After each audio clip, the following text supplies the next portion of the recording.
Police ने लूट की घटना को किया विफल, 4 गिरफ्तार। पुलिस ने लूट की घटना को किया विफल। सिलीगुड़ी भक्तिनगर थाना पुलिस ने 4 बदमाशों को पकड़ा। गिरफ्तार लोगों को शुक्रवार को जलपाईगुड़ी अदालत में पेश किया गया। पुलिस ने पूरे मामले की जांच शुरू कर दी है। बाकी अपराधियों की तलाश जारी है। मालूम हो कि गुप्त सूत्रों से सूचना मिलने पर भक्तिनगर थाने की पुलिस ने गुरुवार की रात सिलीगुड़ी से सटे सालूगढ़ा इलाके में छापेमारी की। हालांकि पुलिस कार्रवाई की खबर सुनते ही मौके से कई अपराध हो गए। हालांकि पुलिस के जाल में 4 लोग फंस गए। उनके कब्जे से कई चीजें जब्त की गई, जिनके बारे में शुरू में बताया गया था कि उनका इस्तेमाल डकैती में किया गया था।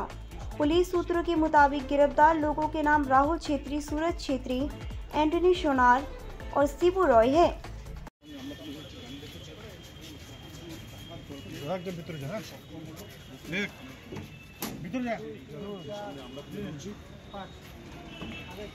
জানি রাখি যে গোপন সূত্রের ভিত্তিতে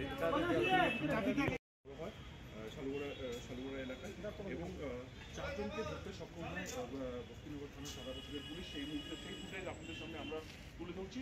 জানি রাখি যে বড় সড়ক সাফল্য পেল ভক্তিনগর থানার পুলিশ এবং আপনারা জানি রাখি যে 4 জন